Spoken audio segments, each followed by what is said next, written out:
आप में से हर एक को जय मसीह की गुड मॉर्निंग में शालोम। एक बार फिर से आप में से हर एक का आज के सुबह में स्वागत करता हूं।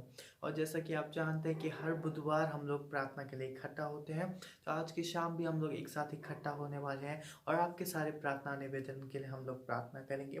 तो इसी के लिए आप हमेशा याद रखें, आपके प्रार्थना निवेदन आप हमें भेजते रहें, क्योंकि हम लोग आपके लिए निरंतर प्रार्थना कर रहे हैं। तो आइए हम लोग आगे बढ़ेंगे। परमेश्वर के वचन में से हम लोग एक पद पढ़ेंगे। John 1:29 Behold the Lamb of God who takes away the sin of the world। परमेश्वर का धन्यवाद देते हैं इस वचन के लिए। उसमें कहता है कि जो परमेश्वर का पुत्र है, जिसको हम मेमना बोलते हैं, वो हमारे पापों को मिटाने के लिए इस धरती पर आया। उसने अपने जान को दी, उसने हमारे लिए वो इस धरती पर जन्म लिया ताकि हम लोग अनंत काल का जीवन पा सकें। तो आज के दिन में हम लोग को इस सीज़न में यही सीखना है कि यीशु मसीह अपने लिए, या क्रिसमस एक ऐसा सेलिब्रेशन के लिए हम मना रहे हैं, वो सब ठीक है। तो उसका मेन रीज़न ये है कि यीशु मसीह को बचाने के लिए इस दुनिया में उसने जन्म लिया। तो आइए हम लोग आगे बढ़ेंगे, सुनेंगे उस मधुर गीत को, उसके बाद पढ़ेंगे हमारे मेन वचन में।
शक्तिमान तू ही है मेरे जीवन का संगीत, तू ही महान सर्वशक्तिमान, तू ही है मेरे जीवन का संगीत।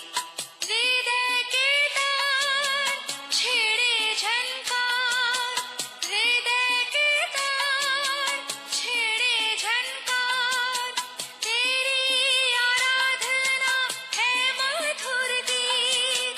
जीवन से मेरे तू महिमा पाए, एक ही कामना करूं, पाप क्षमा कर जीवन दे दे, दया की याचना करूं।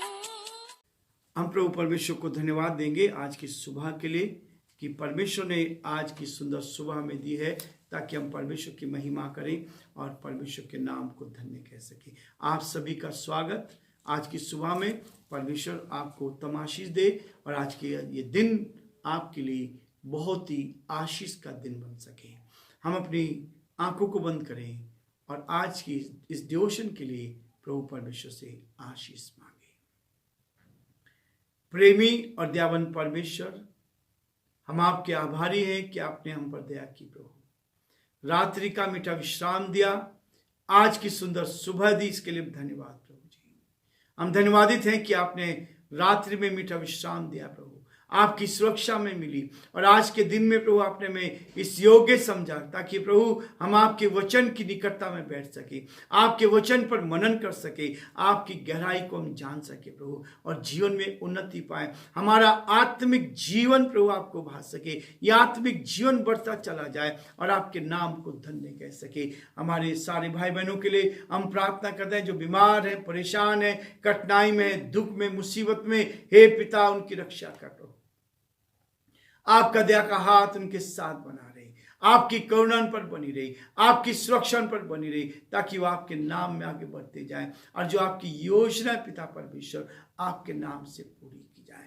हे दयालु परमेश्वर, हम प्रार्थना करते हैं हमारे प्रदेश पर आपके अनुग्रह की दृष्टि चाहते हैं। हमारे मुख्यमंत्री श्री अशोक गहलोत जी पर आपकी अनुग्रह की दृष्टि चाहते हैं, उनको संभाले प्रभु। हमारे देश के प्रधानमंत्री पर भी आपकी आशीष चाहते हैं। इस देश को आगे बढ़ाने में आप मदद करें, ताकि सब बातों में प्रभु आपका नाम ऊंचा किया जाए। अब तक की सुरक्षा के लिए हम आपको धन्यवाद देते हुए इस विनती को अपने प्रभु अपने उद्धारकर्ता यीशु मसीह के नाम से मांगते हैं, आमीन। प्रभु की स्तुति हो कि आज एक और नई बात को लेकर मैं आपके सामने हूं। परमेश्वर में हमारी पहचान क्या है? एक प्रश्न मेरे और आपके सामने आता है कि परमेश्वर में मेरी और आपकी पहचान क्या है? परमेश्वर में आपकी और मेरी क्या पहचान है? इस पहचान को हम कैसे जान सकते हैं और इस पहचान के द्वारा हम कैसे परमेश्वर को प्रसन्न कर सकते हैं, खुश कर सकते हैं? इफिसियोस का 6 अध्याय उसके 10 पद को मैं आपके सामने पढ़ूंगा। इसलिए प्रभु में और उसकी शक्ति के प्रभाव में बलवंत बनो। इसलिए प्रभु में और उसकी शक्ति के प्रभाव में बलवंत बनो, जयवंत बनो, सामर्थशाली बनो। जो प्रश्न मैंने आज आपके सामने रखा, परमेश्वर में हमारी क्या पहचान है? हम क्या पहचान रखते हैं? यदि हमसे कोई पूछे कि परमेश्वर में आपकी क्या पहचान है, परमेश्वर में एक पहचान हमारी है कि बाय प्लान, परमेश्वर की योजना के अनुसार हम आए हैं। परमेश्वर की योजना के अनुसार इस पृथ्वी पर हैं। हम स्वर्ग जाने के लिए आए हैं। यह है परमेश्वर में हमारी पहचान। हम इस पृथ्वी पर आए हैं, यह परमेश्वर की प्लानिंग थी, परमेश्वर की योजना थी। परमेश्वर की योजना के अनुसार हम इस पृथ्वी पर आए हैं और इस पृथ्वी से स्वर्ग में जाएंगे। हम स्वर्ग जाने के लिए इस पृथ्वी पर आए हैं, नरक जाने के लिए नहीं है। परमेश्वर में हमारी ये पहचान है। जो प्रभु में है वो स्वर्ग की ओर जाएंगे। जो प्रभु से प्यार करते हैं, जिन्होंने अपने गुनाहों से तौबा कर ली, इस पृथ्वी पर आकर वो स्वर्ग में जाएंगे। प्रभु में और उसकी शक्ति के प्रभाव में बलवंत बनो। परमेश्वर के सारे हथियार बांध लो। परमेश्वर के सारे हथियार बांध लो। आपके पास हथियार तो हैं, यदि चलाना नहीं आता तो उसको कैसे इस्तेमाल करेंगे? ये वचन तो आपके पास है। हमने सीखा था कि वचन तलवार के समान काम करती है। हमारे हृदय की गंदगी को दूर करती है, हमारे हृदय को साफ करती है। यदि हथियार आपके पास है, ये परमेश्वर का वचन आपके पास है, लेकिन चलाना नहीं आता, तो क्या होगा? ये आपके कोई काम करने से कोई फायदा हो नहीं सकता। शैतान को भोर का तारा बताया गया है। शैतान को भोर का तारा बताया गया। यशायाह उसके 14 अध्याय उसके 12 पद में लिखा है, हे भोर के चमकने वाले तारे, तू कैसे पृथ्वी पर गिर पड़ा। शैतान को भोर का चमकता हुआ तारा, जो परमेश्वर की संगति में रहता था, लेकिन घमंड ने उसको इस पृथ्वी पर गिरा दिया। घमंड ने उसको इस पृथ्वी पर से नीचे लेकर आ गया। और यही है, जब घमंड आता है तो हम पूरी तरह से समाप्त हो जाते हैं, पूरी तरह से बर्बाद हो जाते हैं। परमेश्वर का वचन कहता है, वह हमारे हाथों को युद्ध करना सिखाता है। परमेश्वर का वचन हमें युद्ध करना सिखाता, कैसे हम शैतान पर जीत पा सकते हैं, कैसे हम शैतान की सारी चालों को, उसकी युक्तियों को समझ सकते हैं। ये परमेश्वर का वचन कहता है। दूसरा शमूएल उसका 22 अध्याय और उसके 35 पद के में यहां लिखा है, वह मेरे हाथों को युद्ध करना सिखाता है, यहां तक कि मेरी बाहें पीतल के धनुष को झुका देती है। परमेश्वर हमें सिखाता है युद्ध में कैसे शैतान का मुकाबला करना है और शैतान के साथ हमें कैसे लड़ाई करनी, उस पर जीत पाने के लिए परमेश्वर मुझे और आपको तैयार करना चाहता है। आज की सुबह यही वचन मुझे और आपको प्रोत्साहित करना चाहता है। भजन संहिता उसका 18 अध्याय और उसके 34 पद को यदि आप देखेंगे तो वहाँ हम पाएंगे कि परमेश्वर का वचन आपको कैसे ढाढ़स और हिम्मत देता है। 18 अध्याय का उसका 34 पद में यहाँ इस प्रकार कहता है, वह मेरे हाथ को युद्ध करना सिखाता है, इसलिए मेरी बाहों से पीतल का धनुष झुक जाता है। पीतल का धनुष झुक जाता है। आत्मिक युद्ध, यह आत्मिक युद्ध जो है यह हमें किस प्रकार से आगे बढ़ाता है। दाऊद को किसने रखा था? परमेश्वर ने दाऊद को चुना था, लेकिन जब शाऊल ने परमेश्वर की आज्ञा का उल्लंघन किया तब परमेश्वर ने उसको तुच्छ जाना, उसके स्थान से उसको हटा दिया और दाऊद को शाऊल ने ही अपने महल में रखा। शाऊल को किसने मांगा था? शाऊल को लोगों ने मांगा। लोगों ने कहा हमें राजा चाहिए, राजा चाहिए, और जब वो उन पर अत्याचार करना शुरू कर दिया। दाऊद को सामान ढोने वाला बनाया गया। सामान के पीछे दाऊद को शाऊल ने अपने महल में, जब शाऊल को हटाया गया तो परमेश्वर ने क्या किया? दाऊद को अपनी उपस्थिति में रखा।